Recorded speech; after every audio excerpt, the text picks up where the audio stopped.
Hello,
എല്ലാവർക്കും സെല്ല കിച്ചണിലേക്ക് സ്വാഗതം. അപ്പോൾ ഇന്ന് നമുക്ക് മുരിങ്ങാപ്പൂവും പരിപ്പും വെച്ചിട്ട് നല്ലൊരു കറി ഉണ്ടാക്കിയെടുക്കുക. അതിനായിട്ട് ഞാൻ ആദ്യം പരിപ്പൊന്ന് കഴുകിയെടുക്കട്ടെ.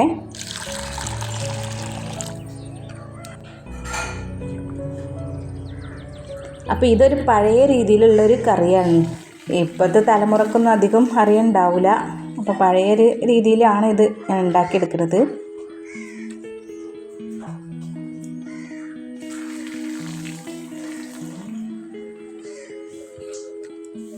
അങ്ങനെ പിന്നെ നമുക്ക് കഴുകിയ പരിപ്പ് ഇതുപോലത്തെ ഒരു മൺചട്ടിക്ക് അങ്ങോട്ട് ഇട്ട് കൊടുക്കുന്നുണ്ട്. മൺചട്ടിക്ക് ഇട്ട് കൊടുത്തിട്ട് പിന്നെ അതിക്ക് ആവശ്യമായിട്ടുള്ള വേവാനുള്ള വെള്ളം, കുറച്ച് മഞ്ഞൾപ്പൊടി, ഉപ്പ് ഇട്ടിട്ട് പരിപ്പ് ആദ്യം ഒന്ന് വേവിച്ചെടുക്കാം.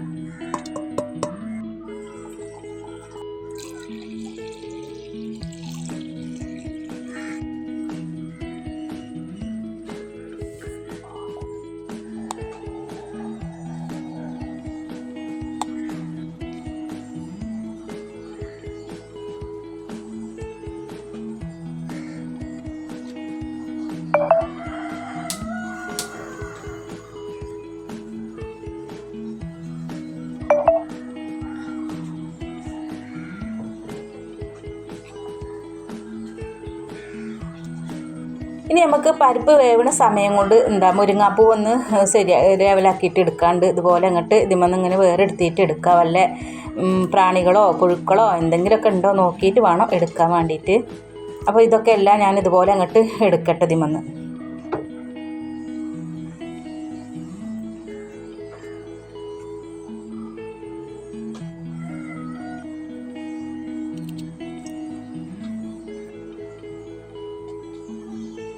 അപ്പോൾ ഈ മുരിങ്ങാപ്പൂ ഉണ്ടല്ലോ, നമുക്ക് ഇതുപോലെ തോരനാക്കിയിട്ടും വെക്കാം. മസാലയൊക്കെ ഇട്ടിട്ട് അങ്ങനെ വെച്ചാലും നല്ല രസമാണ് കേട്ടോ അത്.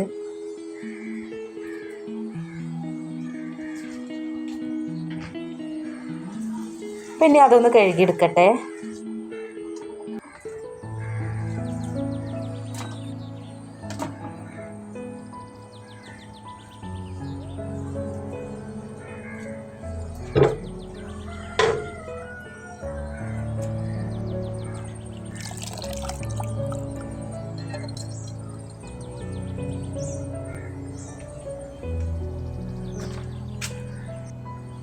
അങ്ങനെ നമുക്ക് അതിൽക്കൊരു അരപ്പ് വേണം. അപ്പോൾ തേങ്ങയൊക്കെ പൊട്ടിച്ചിട്ട് തേങ്ങ ഒന്ന് അരച്ചെടുക്കണം.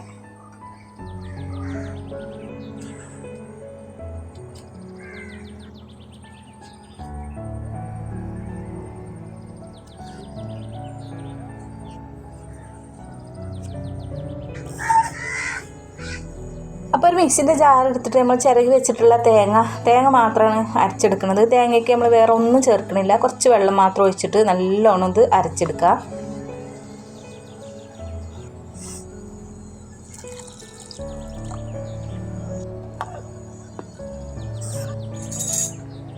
അങ്ങനെ നമ്മളെ പരിപ്പ് നല്ലോണം വെന്തിട്ടുണ്ട് കേട്ടോ.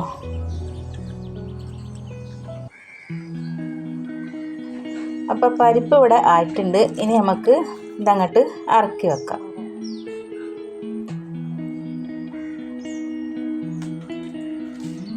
ഇത് ഇറക്കി വെച്ചിട്ട് നമുക്ക് അടുത്ത പാത്രം ചട്ടി തീ വെച്ച് കൊടുക്കാം.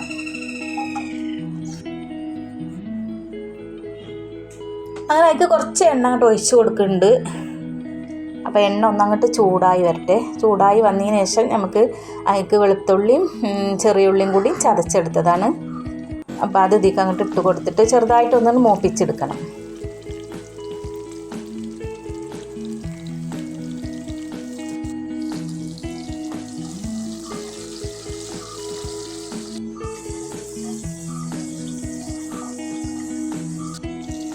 അപ്പോൾ അത് മൂത്ത് വന്നതിന് ശേഷം പച്ചമുളകും തക്കാളിയും കൂടി ചേർത്ത് കൊടുക്കുന്നുണ്ട് ഇതിലേക്ക്.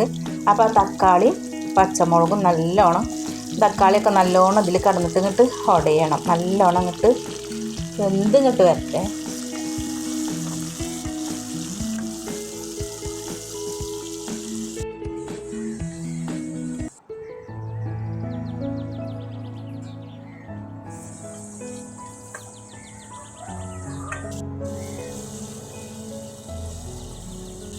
ഇനി നമുക്ക് അതിലേക്കുള്ള കുറച്ച് മസാലപ്പൊടിയൊക്കെ ഒന്ന് ചേർത്ത് കൊടുക്കുക. അപ്പോൾ മല്ലിപ്പൊടി ചേർത്ത് കൊടുക്കേണ്ട 1 ടീസ്പൂൺ മാത്രം മല്ലിപ്പൊടി ചേർത്ത് കൊടുത്തിട്ടുണ്ട്.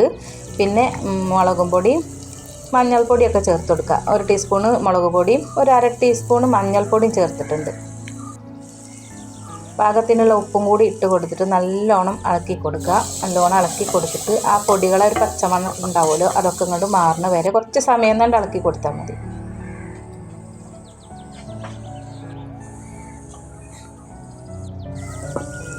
അപ്പോൾ കുറച്ച് സമയം ഇളക്കിയതിന് ശേഷം പിന്നെ നമുക്ക് നമ്മളെ കഴുകി വെച്ചിട്ടുള്ള മുരിങ്ങാപ്പൂ ഉണ്ടല്ലോ അതങ്ങോട്ട് ഇട്ട് കൊടുക്കുക. അത് ഇട്ട് കൊടുത്തിട്ട് നമുക്ക് ഒരു 1-2 മിനിറ്റ് നല്ലോണം ഈ മസാലയിൽ തക്കാളിയിലൊക്കെ കടന്നിട്ട് നല്ലോണം ഇതൊന്ന് വഴറ്റി കൊടുക്കണം.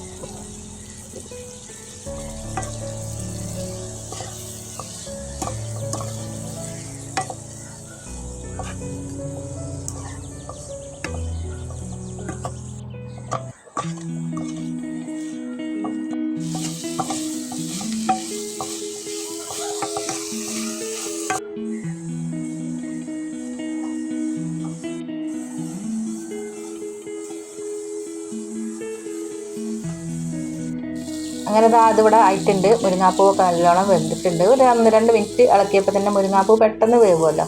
പിന്നെ നമ്മളത് വേവിച്ച് വെച്ചിട്ടുള്ള പരിപ്പ് ഇതിലേക്ക് അങ്ങോട്ട് ഒഴിച്ചു കൊടുക്കാം. അപ്പോൾ പരിപ്പും കൂടി ഒഴിച്ച് കൊടുത്തിട്ട് ഒന്ന് ചെറുതായിട്ട് ഇങ്ങോട്ട് തിളച്ചിട്ട് വരട്ടെ. തിളച്ചിട്ട് പിന്നെ നമുക്ക് തേങ്ങ അരച്ചത് ചേർത്ത് കൊടുക്കാം.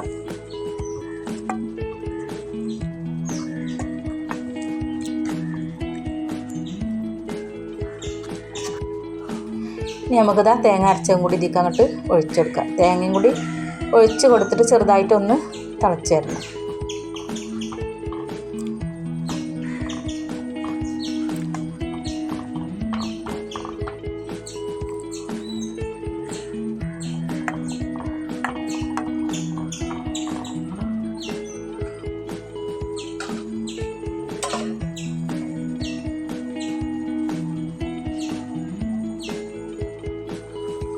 നമ്മളെ കറി നല്ലോണം തിളച്ചിട്ടുണ്ട് കേട്ടോ.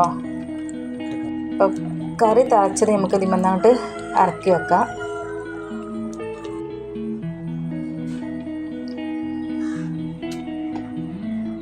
ഇനി നമുക്ക് കടുക് വറുക്കാനുള്ള ചട്ടി വെച്ച് കൊടുക്കാം. അപ്പോൾ അതിലേക്ക് കുറച്ച് എണ്ണ ഒഴിച്ച് കൊടുക്കാം.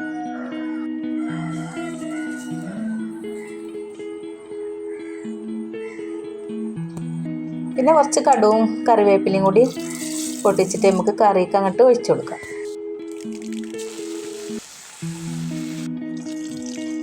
അങ്ങനെ നമ്മളെ കറി ഇതാ അവിടെ സെറ്റായിട്ടുണ്ട് കേട്ടോ. നല്ല ടേസ്റ്റി ആയിട്ടുള്ളൊരു കറിയാണ്. അപ്പോൾ പഴയ കാലത്തെ ഒരു രുചിയോടുള്ളൊരു കറിയാണ് കേട്ടോ. അപ്പോൾ എല്ലാവരും എൻ്റെ വീഡിയോ കണ്ടിട്ട് എല്ലാവരും ഒന്ന് ലൈക്ക് ചെയ്യുക, ഷെയർ ചെയ്യുക, സബ്സ്ക്രൈബ് ചെയ്യുക കേട്ടോ. അപ്പോൾ ലൈക്ക് ചെയ്യാൻ ആരും മറന്നു പോകരുത് കേട്ടോ. ലൈക്ക് ചെയ്തിക്കണോ ഒന്ന് നോക്കുക.